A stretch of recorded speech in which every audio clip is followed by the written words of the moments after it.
o pastor Fábio me contou que nós estamos meditando nesses últimos domingos sobre o Evangelho de Cristo. O que é o verdadeiro Evangelho, né?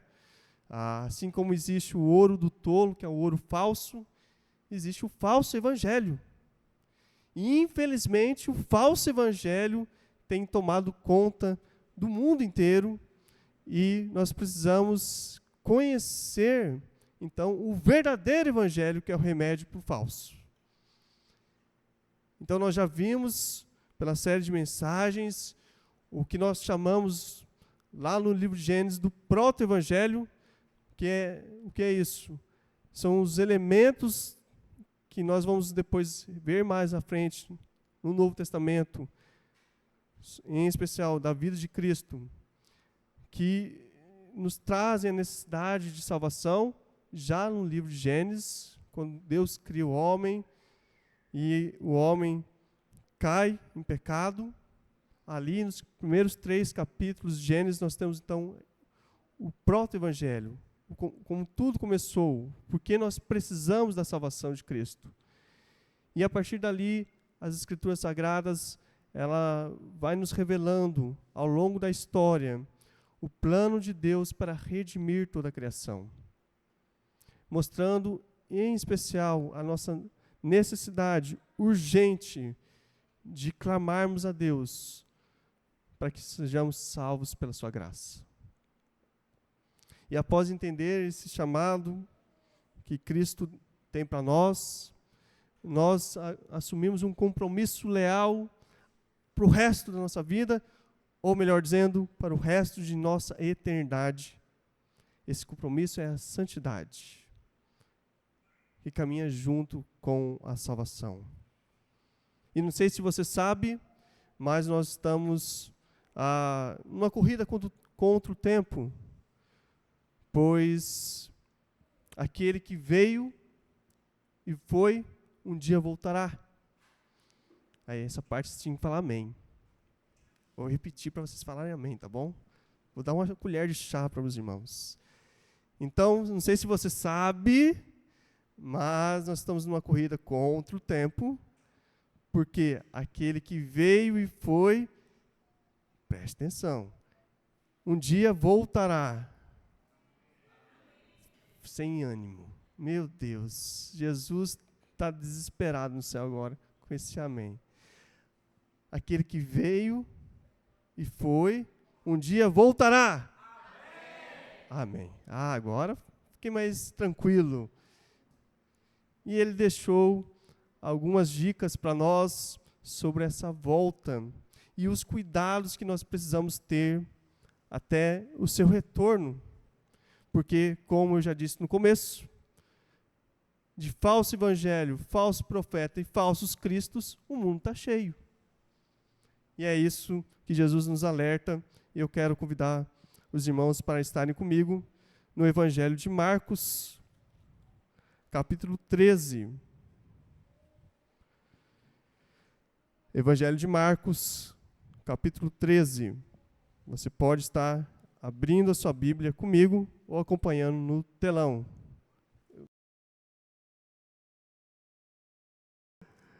Na congregação de Piripiri e também no assentamento de Conceição, nós temos meditado em Marcos e nós estamos agora nessa parte crítica do Evangelho, que é a última semana de vida de Cristo.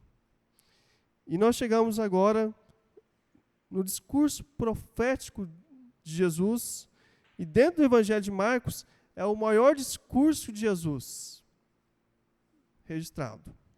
E nós vamos ler pelo menos os 27 versículos iniciais do capítulo 13.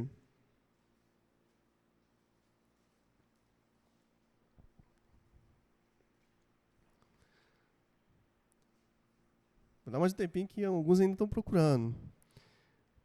E quando você vai encontrando Marcos capítulo 13, nós precisamos entender que o Evangelho de Marcos, quando ele foi escrito por uma turma que não conhecia os costumes, a tradição dos judeus, e que eles precisavam agora entender mais daquele Jesus que eles haviam crido. Essa turma é os romanos. Então Marcos, a partir do que ele ouviu do apóstolo Pedro sobre a vida de Cristo, ele vai escrever aos romanos sobre Jesus. Por quê? Porque você vai lembrar lá no livro de Atos, parte dos vários grupos que ouviram de Jesus no sermão de Pedro, parte desse grupo era de romanos. E eles voltaram com essa mensagem para suas casas, mas eles não tinham muita informação, além daquilo que Pedro havia pregado a eles. Então, Marcos vai fazer um registro, uma narrativa da vida de Jesus a partir do testemunho do apóstolo Pedro, porque o próprio Marcos era muito jovem quando Jesus esteve na terra. Ele pegou basicamente só o finalzinho da vida de Jesus, e de uma maneira muito curiosa, que eu não vou contar para vocês lerem a Bíblia, mas existem alguns episódios bem engraçados, e como Marcos é relatado nos evangelhos, é bem engraçado.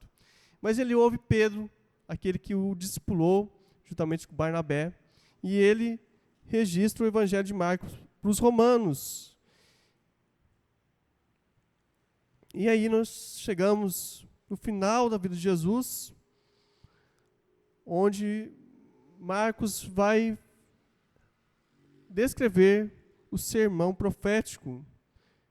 E olha que Marcos ele narra pouco falas de Jesus.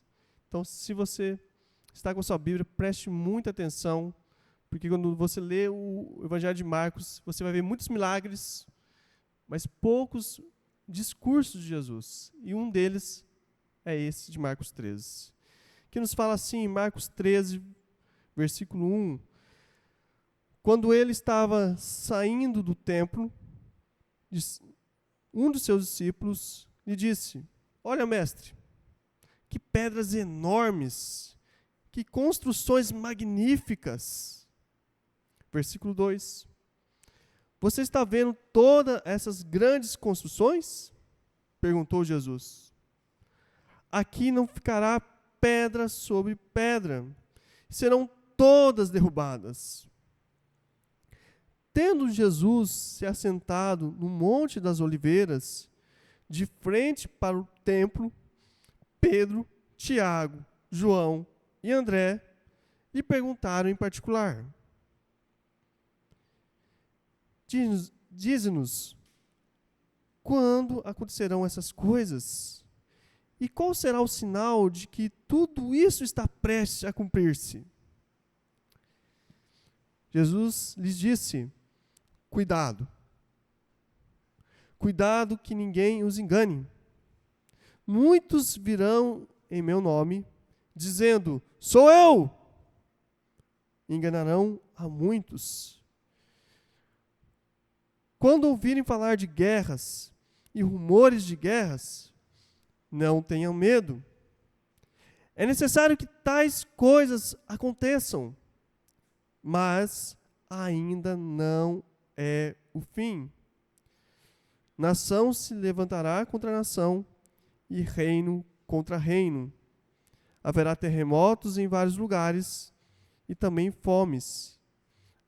Essas coisas são o início das dores. Fiquem atentos, pois vocês serão entregues aos tribunais e serão açoitados nas sinagogas.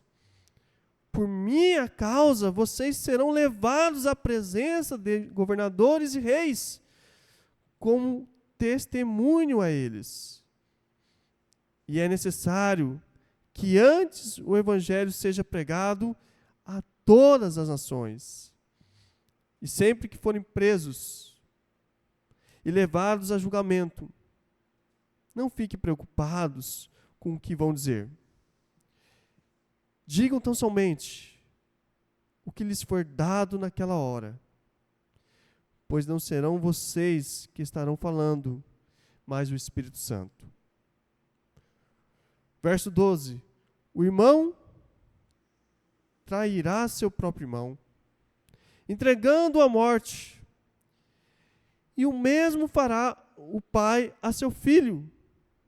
Filhos se rebelarão contra seus pais e os matarão.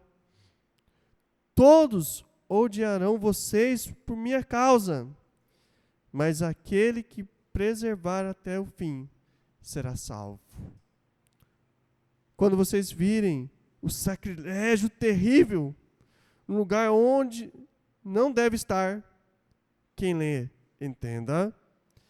Então os que estiverem na Judéia, fujam para os montes. E quem estiver no telhado de sua casa, não desça, nem entre a casa para tirar coisa alguma. Quem estiver no campo, não volte para pegar seu manto. Como serão terríveis aqueles dias para as grávidas e para as que estiverem amamentando. Orem para que essas coisas não aconteçam no inverno. Porque aqueles serão dias de tribulação, como nunca houve desde que Deus criou o mundo até agora, e nem jamais haverá. Se o Senhor não tivesse abreviado tais dias, ninguém sobreviveria. Mas, por causa dos eleitos, por ele escolhidos, ele os abreviou. Se então alguém lhe disser, vejam, aqui está o Cristo, ou vejam ali, está ele, não acreditem, pois aparecerão falsos cristos e falsos profetas, que realizarão sinais e maravilhas para, se possível, enganar os eleitos. Por isso, fiquem atentos, avisei-os de tudo de maneira antecipada. Verso 24. Mas naqueles dias, após aquela tribulação, o sol ficará escuro e a lua não dará sua luz. As estrelas cairão do céu e os poderes celestes serão abalados. Então se verá o Filho do Homem vindo nas nuvens, com grande poder e glória, e ele enviará os seus anjos e reunirá os seus eleitos dos quatro ventos, dos confins da terra, até os confins do céu. Amém. Vamos orar. Senhor, obrigado pela tua palavra. Obrigado, Deus, por nos dar a oportunidade de ouvir os seus ensinamentos e assim estar atentos à nossa realidade em volta, para que não perdamos o foco em Cristo e sejamos enganados pelos falsos profetas e os falsos cristos. Nos dê discernimento e sabedoria e confirme em nós a tua palavra de salvação. Essa é a nossa oração, em nome de Jesus. Amém.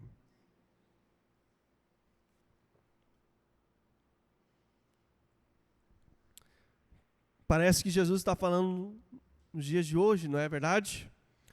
Se pararmos para pensar bem, tudo que Jesus está falando, parece que Jesus está vendo o jornal bem à sua frente, nos tempos de hoje.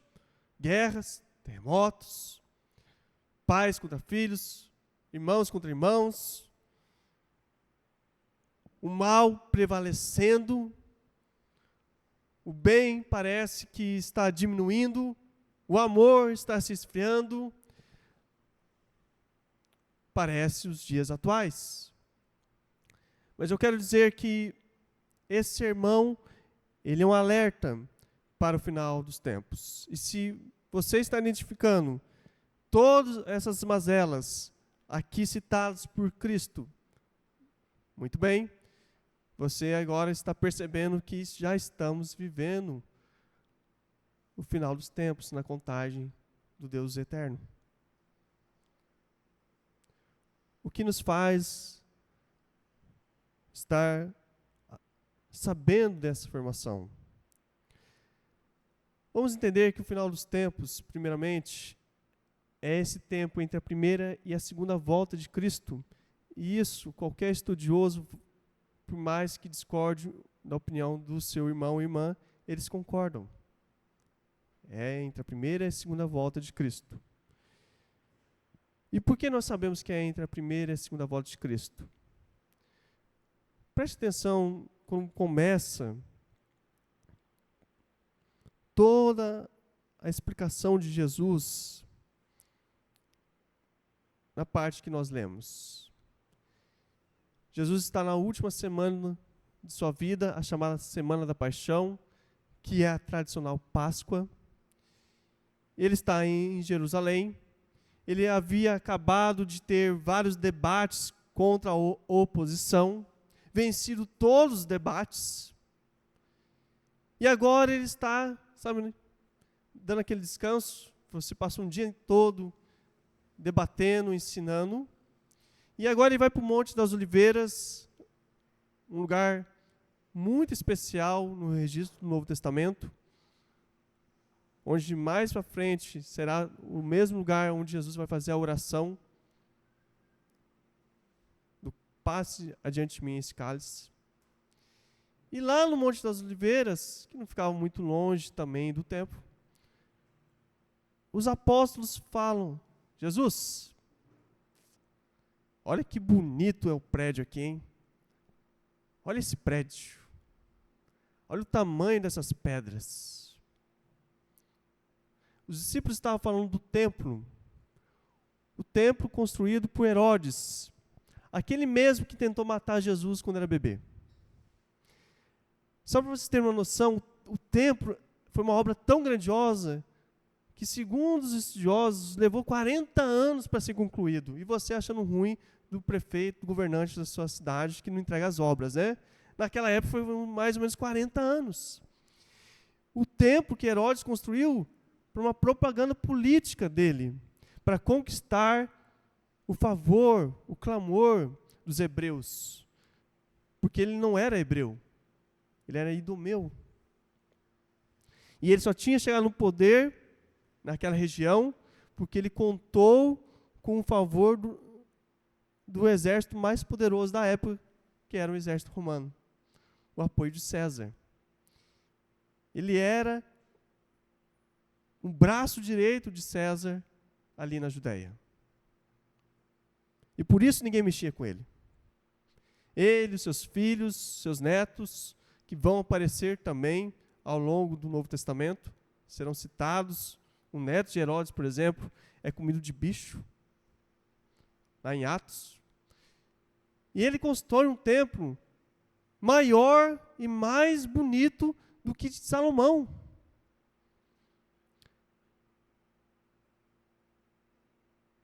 Depois de Herodes, quem chegou, eu acho que mais perto dele foi o de Macedo, lá em São Paulo, no bairro da Liberdade. Um negócio lindo, grandioso. As pedras gigantescas. Se não tiver enganado eu, pedras do tamanho do salão da nossa igreja aqui. Só uma pedra para a fundação. E você pode ir a Jerusalém hoje e ver o muro da parte de fora do templo. Um pedacinho do que sobrou dele, 70 anos depois de Cristo. Então eles estão numa obra grandiosa, o templo. O templo que para o povo hebreu simbolizava e significava a presença de Deus no seu meio. Melhor ainda, a presença da glória de Deus. O templo, que iniciou lá no período de Êxodo, primeiramente feito por tendas, chamado tabernáculo, onde Deus apareceu com sua glória. E depois foi construído pela primeira vez por Salomão. E de novo Deus aparece na sua glória, aquele negócio de cinema, uma coluna de fogo, aquela luz. Todos ficaram com medo. Era a presença da glória de Deus. que foi destruído por Nabucodonosor e reconstruído por Zorobabel, na época ali de Esdras, Neemias e do profeta Ageu, que foi destruído de novo e reconstruído por Herodes. E agora os apóstolos estavam falando: Senhor, Deus está ao nosso lado. Olha que coisa linda. Maravilhoso. Olha essa construção. Olha o tamanho dessas pedras. Não vai sobrar pedra sobre pedra, Jesus vai falar depois para eles. Eu falei para vocês que havia pedras do tamanho desse salão aqui. Imagine você olhando um prédio que a pedra é maior que um prédio inteiro. Só uma pedra. E aí vem Jesus e fala: não vai sobrar uma pedra sobre a outra. Chamou a atenção. Como assim, Jesus? Isso é loucura. Como eles vão conseguir destruir isso aqui? Não tem como. Primeiro, porque isso aqui é onde Deus se manifesta. Segundo, olha o tamanho disso aqui, Jesus. E Jesus, novamente, reafirma algo que há muito tempo os apóstolos não estavam entendendo. Jesus vai reafirmar o verdadeiro evangelho. Se você pegar essa mesma narrativa dos outros evangelhos, Jesus ele vai falar que ao terceiro dia ele reconstruiria o templo. Ele destruiria e reconstruiria em 3 dias. Jesus está falando daquele prédio? Não. Ele está falando do verdadeiro templo para Deus, que é o coração do homem. Para Deus, se você pegar todos os textos, eu gosto muito, por exemplo, do Salmo 51, versículo 17. Para Deus, não importa as realizações e obras humanas. Aliás, Deus criou todas as coisas. Os homens só fazem aquilo que Ele já criou. Que é um prédio bonito, perto para aquele que criou o universo. É nada. Nem o ouro tem tanto valor para Ele. Com ouro Ele faz rua, pavimentação de rua. Mas para Deus, o coração é importante. Jesus havia afirmado diversas vezes aos apóstolos que Ele iria ser morto, que Ele iria sofrer até ser morto, mas Ele iria ressuscitar ao terceiro dia. E todos que crescem na pessoa e na obra de Cristo seriam salvos e ainda mais se tornariam templo, ou seja, casa de Deus.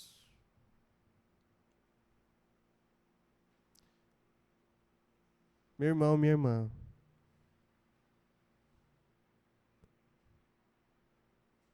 nós somos a casa de Deus.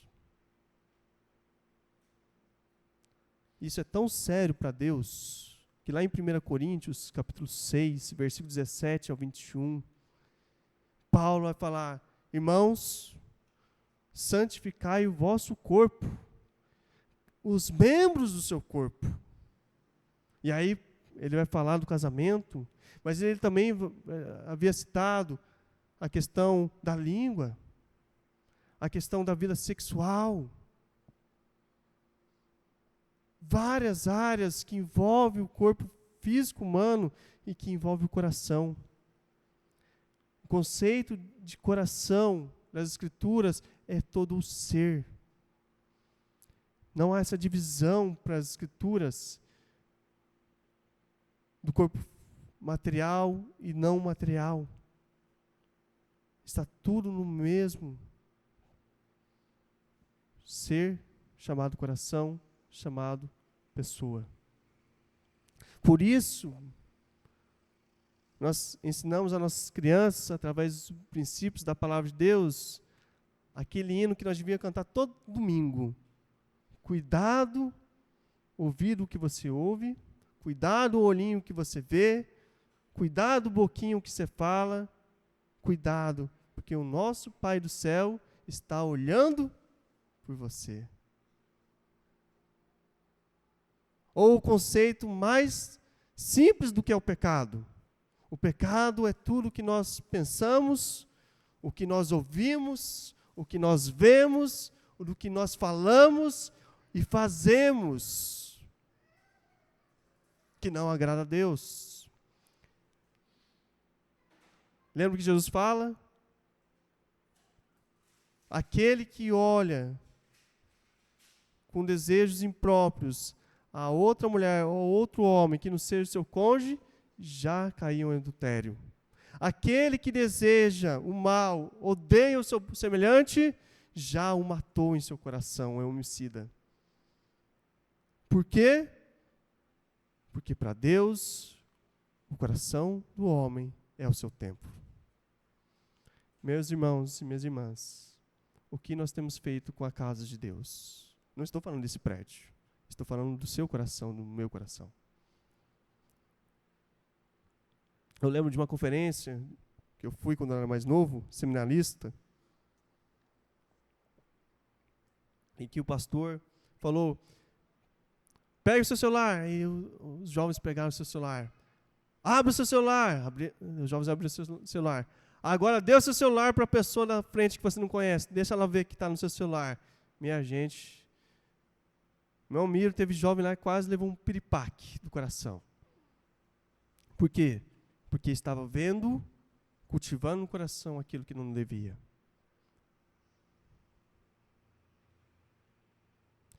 Por que nós estamos falando isso? Observe os versos 1 e 2. Olha, mestre, que pedras enormes, que construções magníficas. Verso 2. Vocês estão vendo todas essas grandes construções? Aqui não ficará pedra sobre pedra, serão todas derrubadas. Uma coisa interessante do Evangelho, em especial de Marcos, é que toda vez o evangelista ele está fazendo uma comparação do falso evangelho do novo evangelho. O que é o falso evangelho? Os fariseus, os saduceus, a turma que na época ali de Jesus, dos apóstolos, era considerada os crentes da época, porque eles eram conhecedores da palavra, que na época era só o Antigo Testamento, e deles se esperava muito, mas deles vinha uma religião cheia de costumes, cheia de discurso bonito, espiritual, mas vazia de espírito.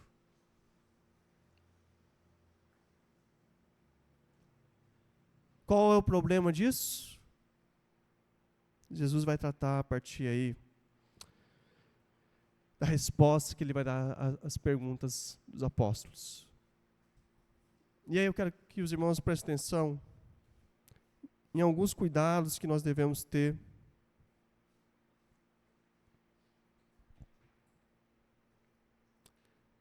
no final dos tempos. Que só lembrando, já está contando.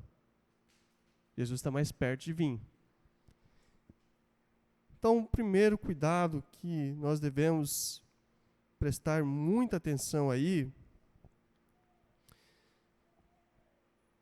estarão aí a partir do versículo 3 até o versículo 13, quando Jesus fala de situações que iriam acontecer ao redor do mundo, e entre elas, pessoas que vão se colocar como o verdadeiro Cristo. Então, cuidado com isso.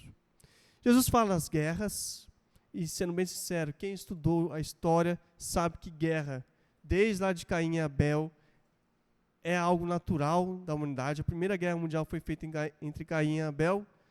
Caim matou 1/4 da população mundial na época, que foi seu irmão Abel. Pronto. De lá para cá é só guerra. Talvez a gente não conheça todas as guerras do mundo. Se nós tivéssemos conhecimento, nós iríamos morrer de depressão. Nós temos guerras no Brasil, nós vemos as guerras de facções, nós vemos as guerras nos nossos países vizinhos, vemos guerras na África, na Ásia, sempre houve guerra, ok. Jesus fala de terremotos, cada vez mais nós sabemos de mais terremotos que vão acontecendo, e Jesus fala dos falsos cristos. No século XX, nos Estados Unidos, houve um grande crime, na verdade, foi praticado por americanos em outro país da América Central. Houve um grande crime por um desses falsos profetas que se autodominava um Cristo, em que ele falou, olha, o final dos tempos chegou, nós vamos para tal lugar isolado ali na América Central, e lá nós vamos fazer o último ritual do final dos tempos. Centenas de pessoas compraram essa mensagem desse falso profeta americano, e eles foram. Eu não lembro qual é o país agora da América Central, mas o final dessa história, se eu não estiver enganado, foram mais de 300 mortes por suicídio. Porque um falso profeta falou que era o Cristo, mais de centenas de pessoas acreditaram na mensagem dele e morreram. Morreram tirando a própria vida. É isso que o falso profeta faz, minha gente. O falso profeta, ele rouba a vida. O que acontecia na época de Jesus? Os fariseus ensinando um falso evangelho de um falso Messias, ensinava às multidões uma religião vazia de Deus e de seus mandamentos, mas cheia de regras e discursos bonitos. Eles roubavam as viúvas e os pobres. Eles tornavam o pátio do templo um balcão da fé. Vocês acham que a teologia da prosperidade surgiu na década de 80, 70? Não, já tem na época ali de Jesus até antes. Esse negócio de usar a fé alheia para lucrar. E assim, pessoas iriam se perdendo, morrendo, sem esperança. Até que um nazareno chegou no templo, no pátio do templo, rodou as mesas, jogou as cadeiras, os balcões no chão e expulsou todos do pátio do templo. E protestou dizendo, a casa de Deus é casa de oração para as nações. Sabe o que os falsos profetas falaram dele? Vamos matá-lo. E nós falamos, esse é o falso profeta. Ele faz isso. Mas deixa eu perguntar uma coisa para os amados. Uma pergunta que eu tenho meditado sobre mim, uma autocrítica que eu faço a mim. Quando alguém me chama a atenção, denuncia o meu pecado, qual a minha reação a essa pessoa? Quando alguém usado por Deus chega para mim e fala, Israel, você pecou. Você, naquele dia, você fez isso, isso e aquilo. A palavra de Deus fala que isso é pecado.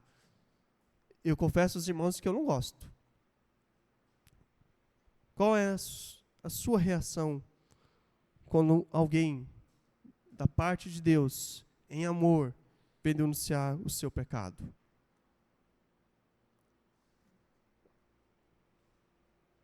Não precisa ser o pastor. Mas alguém que é seu irmão na fé ou irmã na fé, fala, você pecou. Qual é a nossa reação?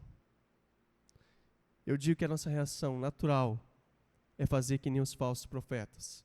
Crucifica o Cristo que está me denunciando.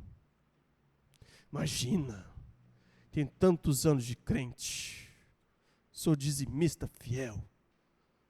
Se não está vendo aquele muro ali da igreja, se não fosse meus ombros, não tinha um tijolo sobre o outro tijolo lá. É assim que muitas vezes a gente trata.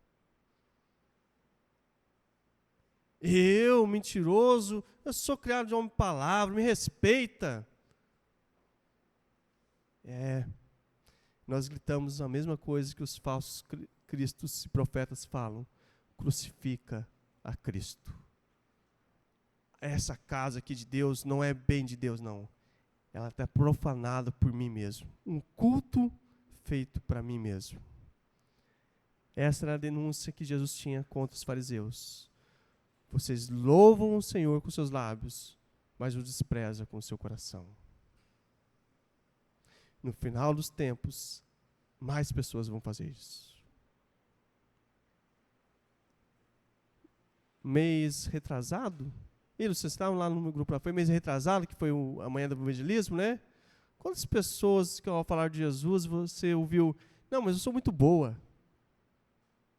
Não, mas você tem que entender a minha história. E você não sabe o que passou na minha vida.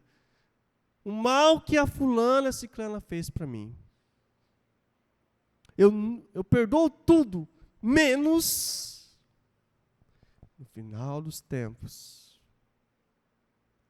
O amor vai se esfriar.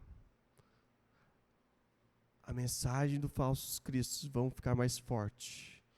E os falsos cristos, falsos profetas vão dizer, você está certo. Você não precisa prestar conta para ninguém, não. As pessoas têm que te honrar. Foram isso que falaram para o profeta Jeremias, quando ele falou para o povo, Deus vai jogar esse povo para o cativeiro, vai pesar a mão sobre o povo. E os falsos profetas falando, Jeremias está doido. Profeta Jeremias é um invejoso. Ele inveja o seu sucesso. Naquela mesma geração, Babilônia invadiu Israel, queimou o templo, tornou escravos os nobres, matou os civis, quase todos, e deixou em pobreza os velhos e órfãos. Israel não ouviu o profeta de Deus, mas ouviu o falso profeta. Acreditou nos falsos salvadores da sua vida, confiou no Egito para defender eles. E Jesus está falando, no final dos tempos, haverá guerras, haverá doenças, haverá terremotos, haverá muitas desgraças, mas a pior delas, os falsos profetas, os falsos cristos estarão se vendendo e as pessoas vão estar comprando a sua mensagem. Primeiro cuidado, meus irmãos. Atenção a quem você dá ouvido. Atenção para quem você dá ouvido. Atenção para quem você dá ouvido. Para quem nós damos ouvidos. Porque essa pessoa vem para sujar a casa de Deus, que é o meu e o seu coração. O outro cuidado, fugiu aqui a página, assim, dos versos 14 ao 23,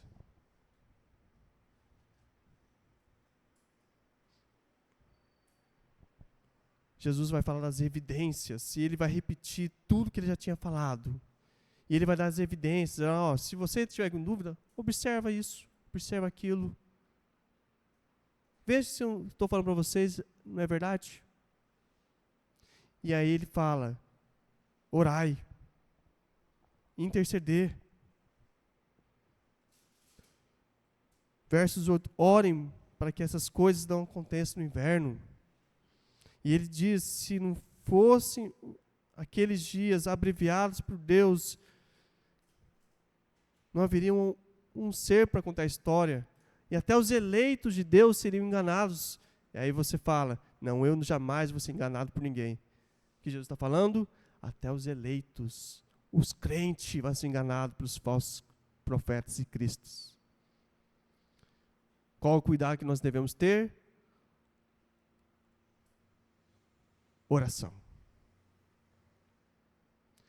Parece que às vezes o pastor é chato, quando ele fala, meus irmãos, ore mais, vigiem mais. Mas por quê, meus queridos?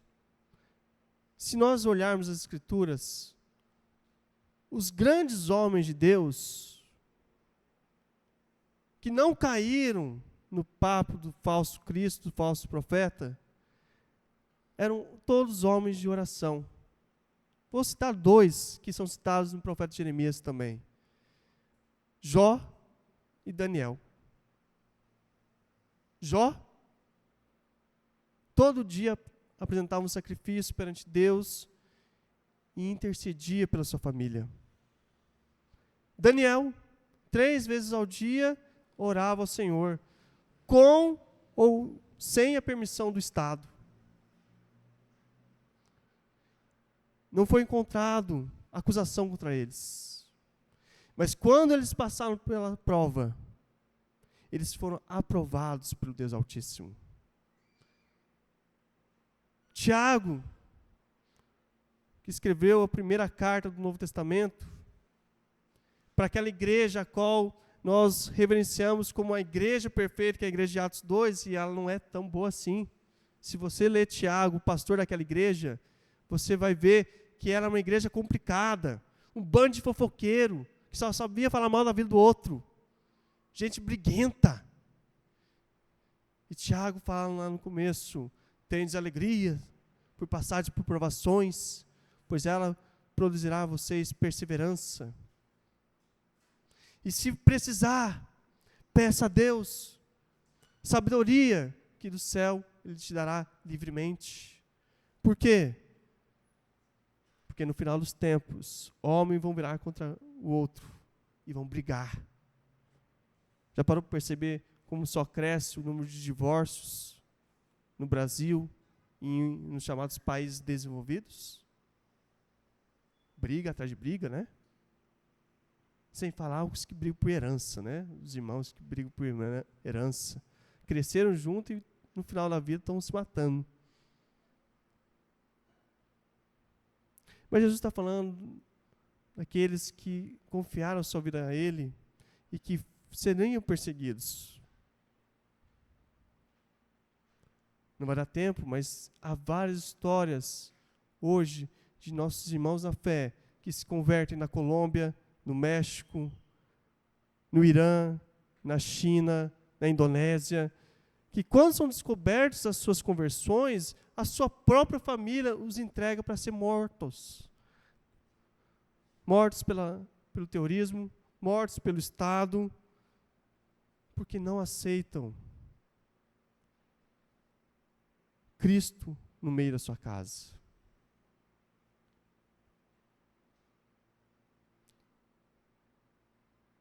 Qual é a ferramenta que Deus nos dá? A oração.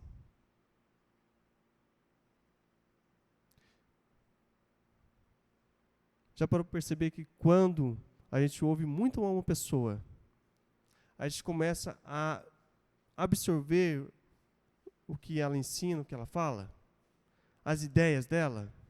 Quando dá por fé, a gente está até copiando o jeito dela falar, o sotaque, o jeito dela, até a gagueira, se ela foi gaga, você copia. Tudo. Todo dia o diabo tem falado nos ouvidos de todos os homens, em especial os filhos de Deus. Todo dia o nosso coração, que é mentiroso, não é só o diabo que é mentiroso, não, nosso coração também é. Ele tem falado mentiras que nos fazem jogar contra outra pessoa. Mentiras como não ter perdão aquilo que ele me fez. Mentiras como quem ele pensa que ele é. Mentiras como: ele não me entende, ela não me entende. Mentiras como: aquele fulano merece morrer. Bicho ruim.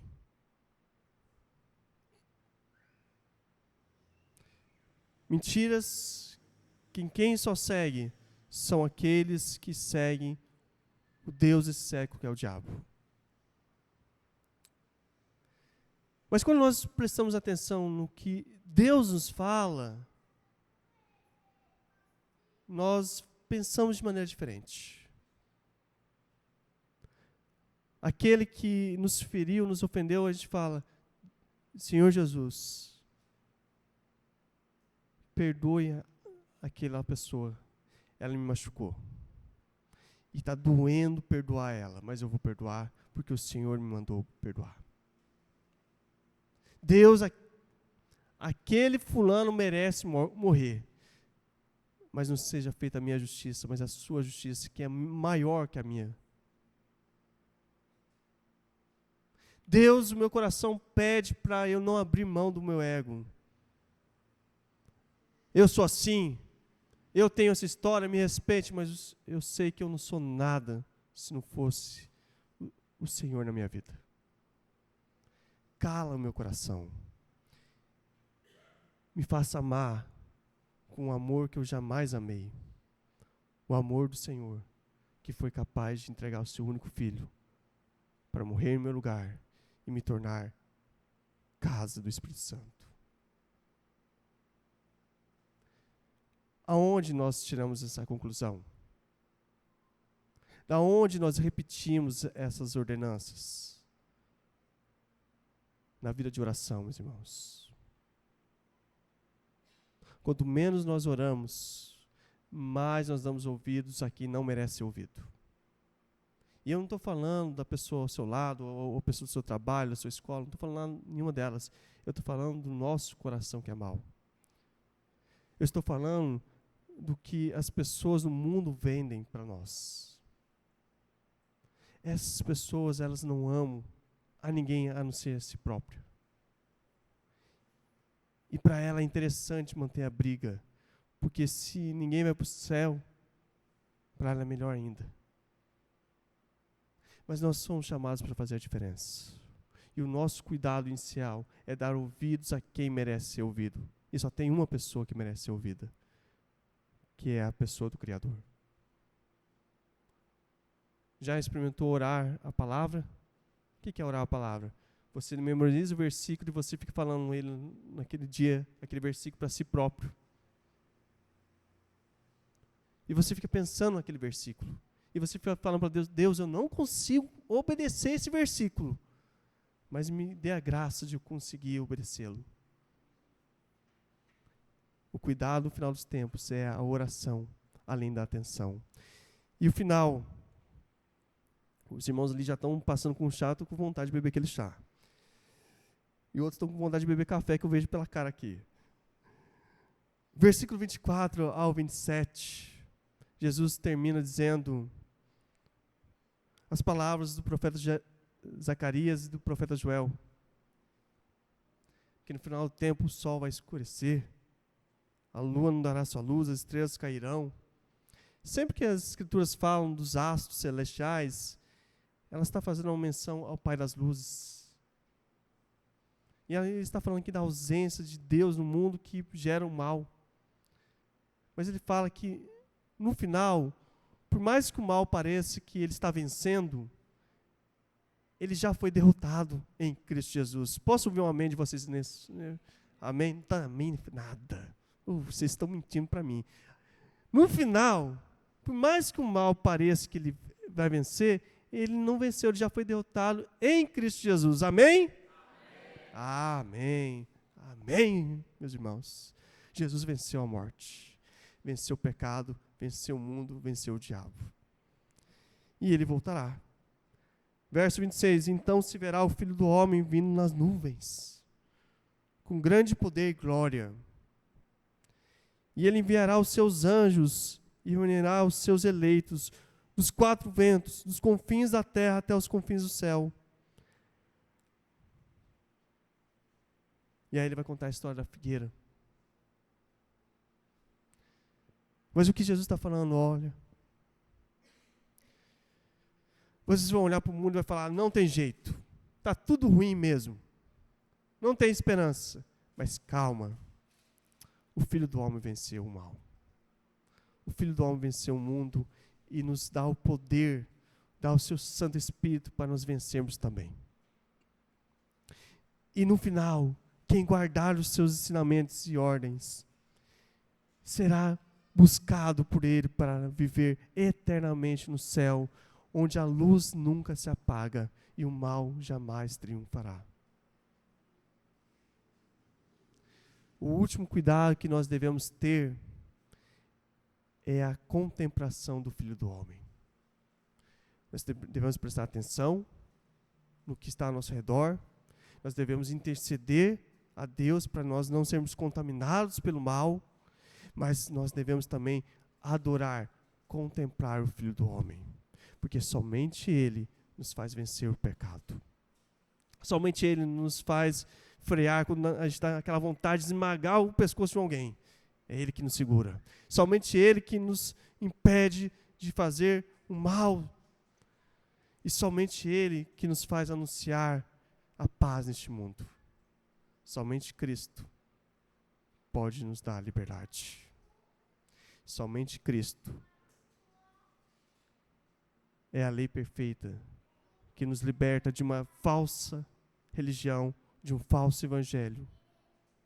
Somente Cristo nos livra das garras dos falsos cristos e profetas. E somente Cristo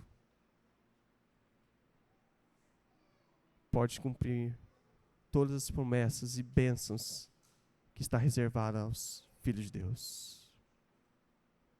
Você crê nisso? Então eu tenho 2 desafios para nós encerrarmos.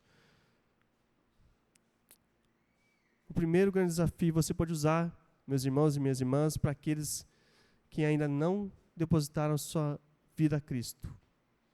Se é o seu caso, se você ainda não entregou a sua vida a Cristo, não pediu a misericórdia dele para ser salvo, eu quero encorajá-la a fazer isso. O tempo está passando. As notícias que nós temos visto é apenas o cumprimento que Jesus já nos falou. Jesus nos ensina que o dia e a hora não é sabido. Então não há muito tempo para pensar. Pare para imaginar. Uma pessoa foi atropelada, está morrendo. Você acha que essa pessoa, ela vai falar para o socorrista, espera mais um pouquinho, deixa eu sentir mais uma dor aqui, um infarto no coração, e depois você me dá um remédio? Lógico que não. Ele vai falar, me dá logo uma bolsa de sangue, um remédio para parar essa dor, me socorre logo. É assim que nós devemos olhar a Cristo. Jesus, eu estou perdido, eu estou feito, me salve, eu aceito, eu quero ser a sua casa, eu não quero mais ser o Senhor de minha vida, eu quero que o Senhor seja o Senhor da minha vida, dono de mim. Mas faça isso logo, porque Jesus falou que não há o tempo para se perder. Agora, não, eu já fiz essa decisão, pastor, está tranquilo. Amém. Mas deixa eu te falar, como você está cuidando da casa de Deus? Não estou falando desse prédio, estou falando do seu coração. O que nós não estamos entregando a Cristo? O que nós estamos profanando a casa de Deus? Será que é a amargura? Será que é a ira? Será que é a inveja? Será que é o ódio? Será que é a ganância? O que tem sujado a casa de Deus? Para sanar esse problema, meus irmãos, nós devemos consagrar diariamente nosso coração a Ele. Vamos fazer isso? Aí onde você está, você pode se ajoelhar, você pode ficar de pé, fique à vontade, mas eu vou orar. Nessa oração, Eu gostaria que nós pensássemos na nossa casa, a casa de Deus, e o que nós temos feito com ela. Ainda mais sabendo que o tempo final está se aproximando e que não há mais tempo a se perder. Vamos orar a Deus e buscar a sua graça e misericórdia sobre nós. Oremos. Senhor, obrigado por mais um dia em que nós podemos cultuar ao seu nome, como igreja, como família, a família de Cristo. E entender que nós somos abençoados pela salvação entregue por Ti.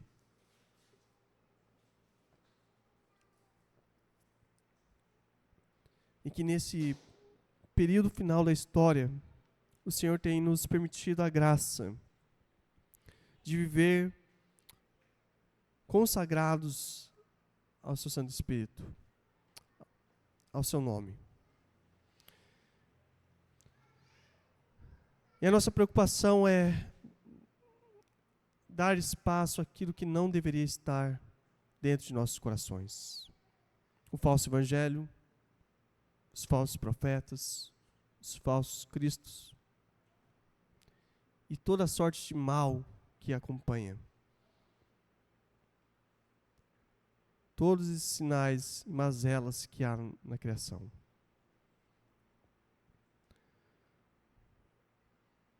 E minha oração sincera é que cada um aqui possa fazer uma renovação sincera, genuína, de coração ao Senhor essa noite. Que possamos de fato consagrar o nosso coração, que é o templo do Espírito Santo, aquele que realmente é o Senhor de nossas almas, Cristo Jesus. Fazendo isso, prestando atenção ao que está ao nosso redor, reconhecendo todas as profecias do Senhor e a necessidade, diante dessas profecias e realidade, a nossa necessidade de sermos salvos e santificados em Teu nome. E jogar para fora de nossos corações tudo de mal, todo pecado, para que a Sua casa seja encontrada pura e agradável quando o Senhor voltar para nos buscar. Parece que o mal venceu, mas nós sabemos que o mal não triunfou, porque Cristo venceu a morte. Mas infelizmente muitos ainda estão presos às correntes do diabo, cegos do entendimento para a verdade do Evangelho. E se há alguém aqui nessa situação, nós te rogamos, ó Cristo, que o Senhor visite agora. Que essa pessoa não deixe para depois de tomar a decisão de se render a Ti, de aceitar aquilo que o Senhor propôs a ela em Cristo, por meio da Sua palavra. Nós colocamos diante do Senhor a nossa cidade, Bom Jesus, também. O Senhor tem assistido anos após anos, como o nosso povo tem muitas vezes ignorado ao Senhor, assim como foi na época da geração de Noé. Viviam como se não houvesse Deus, Criador sobre eles, até que um dia chegou o dilúvio. Ó Pai, o Senhor que é o Pai das luzes, que o Senhor ilumine a nossa cidade de Bom Jesus. E façam enxergar o Deus da glória que é o Senhor. É a nossa súplica a Ti, ó Deus. Em nome de Cristo, o nosso Senhor, que oramos nesse momento. E oramos e glorificamos nesse momento. Amém e amém.